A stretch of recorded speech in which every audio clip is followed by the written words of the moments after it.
ओम शांति। दिनांक 15 अप्रैल 2025। बाप दादा के साकार मधुर महावाक्य। मीठे बच्चे, बाप तुम रूहों से रूह रिहान करते हैं। बाप तुम रूहों से रूह रिहान करते हैं। तुम आए हो बाप के पास 21 जन्मों के लिए अपनी लाइफ इंश्योर करने। 21 जन्मों के लिए अपनी लाइफ इंश्योर करने। तुम्हारी लाइफ ऐसी इंश्योर होती है जो तुम अमर बन जाते हो। प्रश्न: मनुष्य भी अपनी लाइफ इंश्योर कराते और तुम बच्चे भी, दोनों में अंतर क्या है? उत्तर: मनुष्य अपनी लाइफ इंश्योर कराते कि मर जाएं तो परिवार वालों को पैसा मिले। तुम बच्चे इंश्योर करते हो कि 21 जन्म हम मरे ही नहीं, अमर बन जाएं। सतयुग में कोई इंश्योर कंपनी नहीं होती। अभी तुम अपनी लाइफ इंश्योर कर देते हो, फिर कभी मरेंगे नहीं। यह खुशी रहनी चाहिए। गीत: कौन आया आज सवेरे सवेरे मेरे मन के द्वारे। ओम शांति। रूहानी बाप बैठ रूहानी बच्चों से रूह रिहान करते हैं।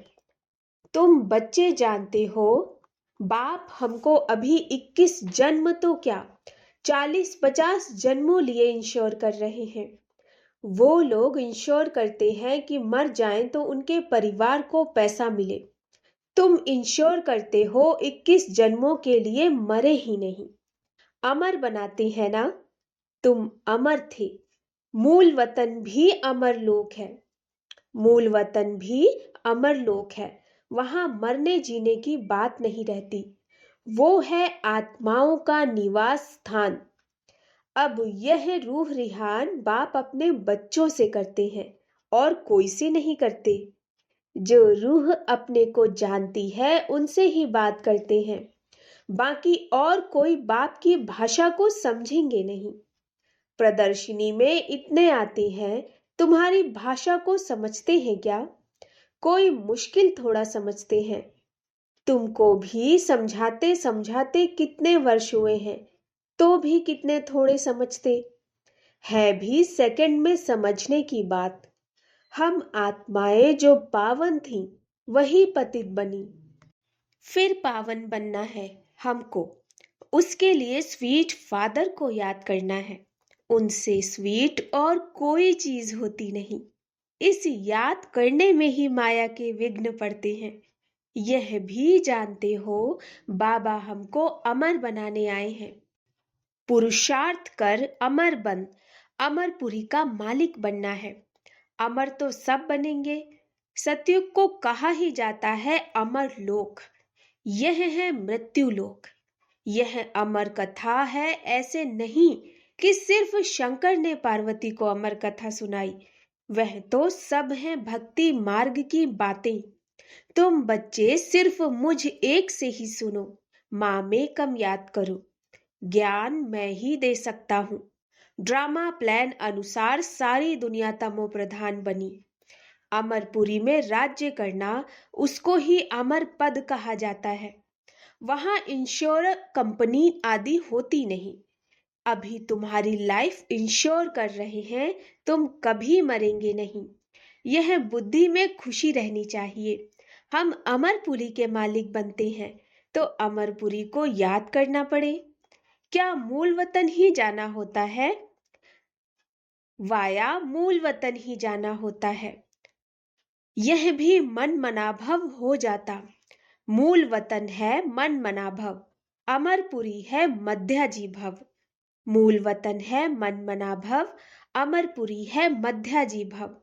हर एक बात में 2 अक्षर ही आते हैं। तुमको कितने प्रकार के अर्थ समझाते हैं, तो बुद्धि में बैठे। सबसे जास्ती मेहनत है ही इसमें, अपने को आत्मा निश्चय करना। हम आत्मा ने यह जन्म लिया। 84 जन्म में भिन्न भिन्न नाम रूप देश काल फिरते आए। सतयुग में इतने जन्म, त्रेता में इतने जन्म।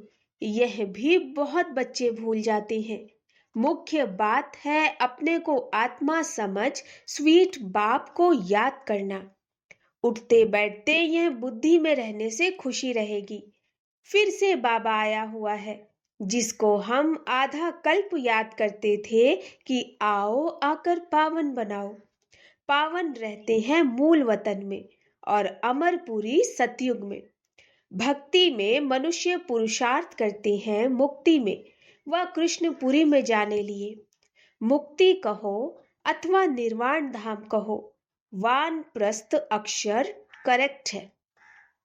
वानप्रस्थी तो शहर में ही रहते हैं। सन्यासी लोग तो घर बार छोड़ जंगल में जाते। आजकल के वानप्रस्थियों में कोई दम नहीं। सन्यासी तो ब्रह्म को भगवान कह देते, ब्रह्मलोक नहीं कहते।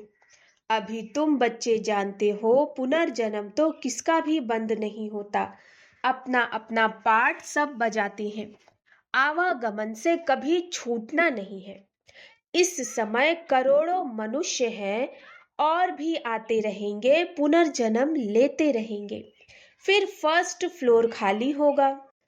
मूल वतन है फर्स्ट फ्लोर, सूक्ष्म वतन है सेकंड फ्लोर, यह है थर्ड फ्लोर अथवा इनको ग्राउंड फ्लोर कहो। दूसरा कोई फ्लोर है नहीं। वह समझते स्टार्स में भी दुनिया है, ऐसे है नहीं। फर्स्ट फ्लोर में आत्माएं रहती, बाकी मनुष्यों के लिए तो यह दुनिया है। तुम बेहद के वैरागी बच्चे हो। तुम्हें इस पुरानी दुनिया में रहते हुए भी इन आंखों से सब कुछ देखते हुए नहीं देखना। यह है मुख्य पुरुषार्थ, क्योंकि यह सब खत्म हो जाएगा। ऐसे नहीं कि संसार बना ही नहीं है, बना हुआ है, परंतु उनसे वैराग्य हो जाता। अर्थात सारी पुरानी दुनिया से वैराग्य। भक्ति, ज्ञान और वैराग्य। भक्ति के बाद है ज्ञान, फिर भक्ति का वैराग्य हो जाता। बुद्धि से समझते हो कि यह पुरानी दुनिया है, यह हमारा अंतिम जन्म है, अभी सबको वापस जाना है। छोटे बच्चों को भी शिव बाबा की याद दिलानी है। उल्टे सुल्टे खान पान आदि की कोई आदत नहीं डालनी चाहिए। छोटेपन से जैसी आदत डालो वैसी आदत पड़ जाती। आजकल संग का दोष बड़ा गंदा है। संग तारे कुसंग बोरे, यह विषय सागर वैश्यालय है। सत्य तो एक ही परमपिता परमात्मा है। गॉड इज वन कहा जाता है। वह आकर सत्य बात समझाते हैं। बाप कहते हैं, हे रूहानी बच्चों, मैं तुम्हारा बाप तुमसे रूह रिहान कर रहा हूं। मुझे तुम बुलाते हो ना। वही ज्ञान का सागर पतित पावन नई सृष्टि का रचयिता है। पुरानी सृष्टि का विनाश कराते हैं। यह त्रिमूर्ति तो प्रसिद्ध है, ऊंचते ऊंच है शिव। अच्छा, फिर सूक्ष्म वतन में है ब्रह्मा विष्णु शंकर। उन्हों का साक्षात्कार भी होता है, क्योंकि पवित्र है ना। उन्हों को चैतन्य में इन आंखों से देख नहीं सकते, बहुत नौंधा भक्ति से देख सकते हैं। समझो कोई हनुमान का भक्त होगा तो उनका साक्षात्कार होगा। शिव के भक्त को तो झूठ बताया गया कि परमात्मा अखंड ज्योति स्वरूप है। बाप कहते हैं, मैं तो इतनी छोटी सी बिंदी हूं। वह कहते अखंड ज्योति स्वरूप अर्जुन को दिखाया। उसने कहा, बस मैं सहन नहीं कर सकता हूं। उनको दीदार हुआ तो यह गीता में लिखा हुआ है। मनुष्य समझते हैं अखंड ज्योति का साक्षात्कार हुआ। अब बाप कहते हैं, यह सब भक्ति मार्ग की बातें दिल खुश करने की हैं। मैं तो कहता ही नहीं हूं कि मैं अखंड ज्योति स्वरूप हूं। जैसे बिंदी मिसल तुम्हारी आत्मा, वैसे मैं हूं। जैसे तुम ड्रामा के बंधन में बंधे हो, वैसे मैं भी ड्रामा के बंधन में बांधा हुआ हूं। सब आत्माओं को अपना अपना पाठ मिला हुआ है। पुनर्जन्म तो सबको लेना ही है। नंबर वार सबको आना है। पहले नंबर वाला फिर नीचे जाता है। कितनी बातें बाप समझाते हैं। यह समझाया है कि सृष्टि रूपी चक्र फिरता रहता है। जैसे दिन के बाद रात आती, वैसे कलयुग के बाद सतयुग, फिर त्रेता, द्वापर, कलयुग, फिर संगम युग आता है। संगम युग पर ही बाप चेंज करते हैं। जो सतो प्रधान थे वह अब तमो प्रधान बने, वही फिर सतो प्रधान बनेंगे। बुलाते भी हैं, हे पतित पावन आओ। तो अब बाप कहते हैं, मन मना भव। मैं आत्मा हूँ, मुझे बाप को याद करना है। यह यथार्थ रीति कोई मुश्किल समझते। हम आत्माओं का बाप कितना मीठा है। आत्मा ही मीठी है ना। शरीर तो खत्म हो जाता, फिर उनकी आत्मा को बुलाते हैं। प्यार तो आत्मा से ही होता है ना। संस्कार आत्मा में रहते हैं। आत्मा ही पढ़ती सुनती है। देह तो खत्म हो जाता। मैं आत्मा अमर हूं। फिर तुम मेरे लिए रोते क्यों हो? यह तो देह अभिमान है ना। तुम्हारा देह में प्यार है, होना चाहिए आत्मा में प्यार। अविनाशी चीज में प्यार होना चाहिए। विनाशी चीज में प्यार होने से ही लड़ते झगड़ते हैं। सतयुग में है देही अभिमानी, इसीलिए खुशी से एक शरीर छोड़ दूसरा लेते। रोना पीटना कुछ भी नहीं होता। तुम बच्चों को अपनी आत्म अभिमानी अवस्था बनाने के लिए बहुत प्रैक्टिस करनी है। मैं आत्मा हूँ, अपने भाई आत्मा को बाप का संदेश सुनाता हूँ। हमारा भाई इन ऑर्गन्स द्वारा सुनता है। ऐसी अवस्था जमाओ। बाप को याद करते रहो तो विकर्म विनाश होते रहेंगे। खुद को भी आत्मा समझो, उनको भी आत्मा समझो, तब पक्की आदत हो जाए। यह है गुप्त मेहनत। अंतर्मुख हो, इस अवस्था को पक्का करना है। जितना समय निकाल सको उतना इसमें लगाओ। 8 घंटा तो धंधा आदि भल करो, नींद भी करो, बाकी इसमें लगाओ। 8 घंटा तक पहुंचना है, तब तुमको बहुत खुशी रहेगी। पतित पावन बाप कहते हैं, मुझे याद करो तो तुम्हारे विकर्म विनाश हो। ज्ञान तुमको अभी ही संगम पर मिलता है। महिमा सारी इस संगम युग की है। जबकि बाप बैठ तुमको ज्ञान सुनाते हैं। इसमें स्थूल कोई बात नहीं है। यह जो तुम लिखते हो वह सब खत्म हो जाएगा। नोट भी इसीलिए करते हैं तो पॉइंट्स नोट होने से याद रहेगी। कोई की बुद्धि तीखी होती है तो बुद्धि में याद रहती है। नंबरवार तो है ना। मुख्य बात बाप को याद करना है और सृष्टि चक्र को याद करना है। कोई विकर्म नहीं करना। गृहस्थ व्यवहार में भी रहना है। पवित्र जरूर बनना है। कई गंदे ख्यालात वाले बच्चे समझते हैं, हमको यह फलानी बहुत अच्छी लगती है, इनसे हम गंधर्वी विवाह कर लें। परंतु यह गंधर्वी विवाह तो तब कराते हैं जबकि मित्र संबंधी आदि बहुत तंग करते हैं, तो उनको बचाने लिए। ऐसे थोड़े ही सब कहेंगे हम गंधर्वी विवाह करेंगे। वह कभी रह नहीं सकेंगे। पहले दिन ही जाकर गटर में पड़ेंगे।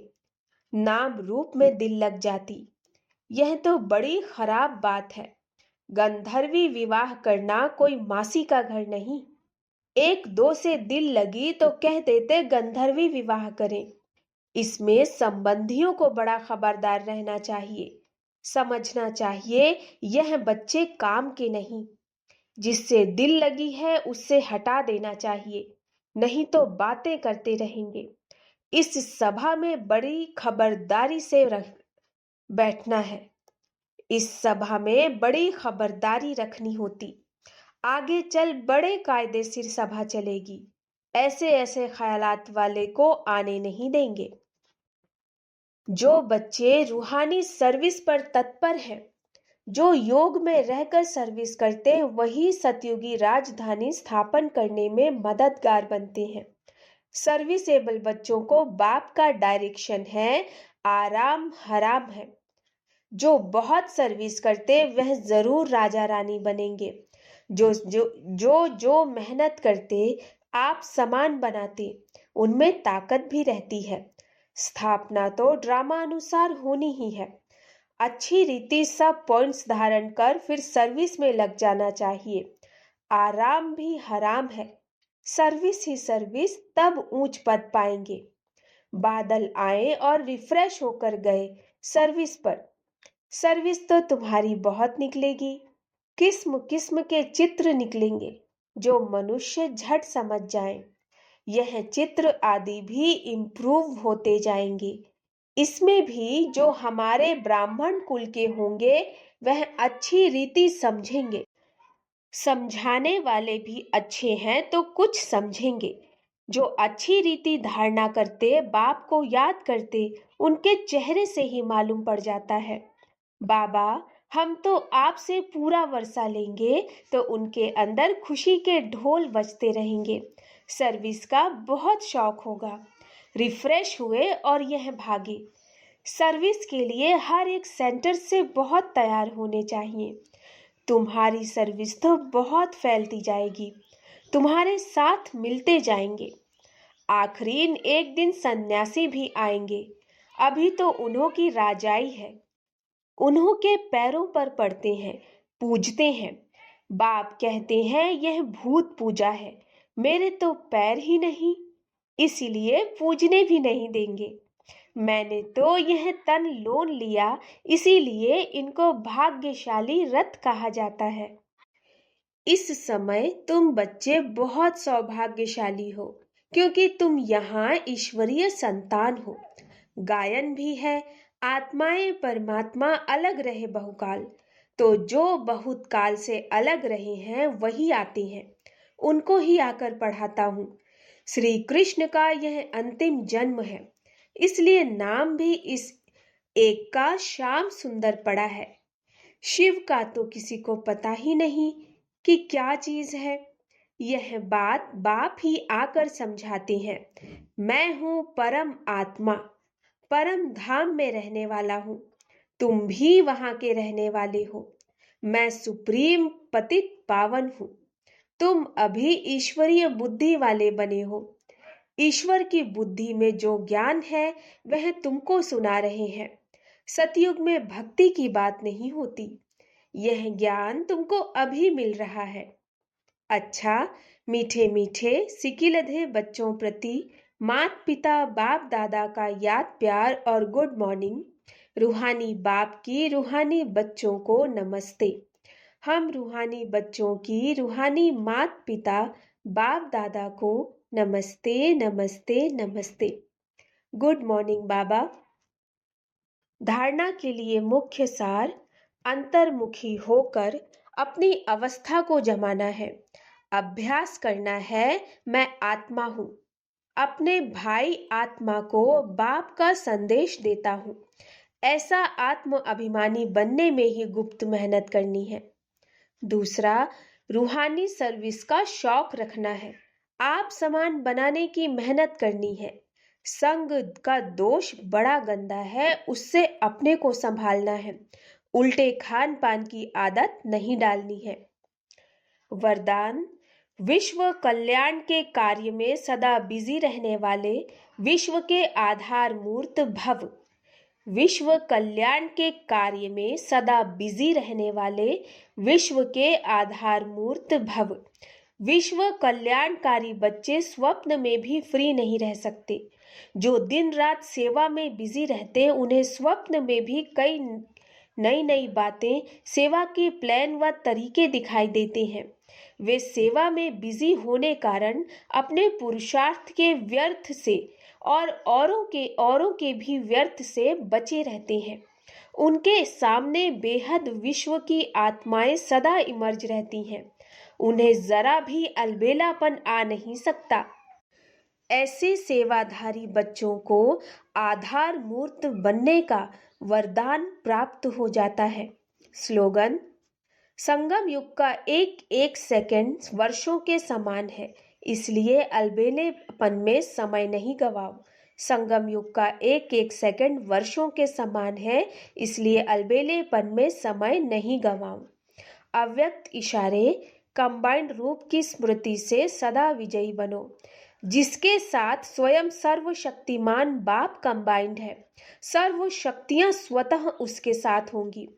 जहां सर्व शक्तियां हैं वहां सफलता ना हो, यह असंभव है।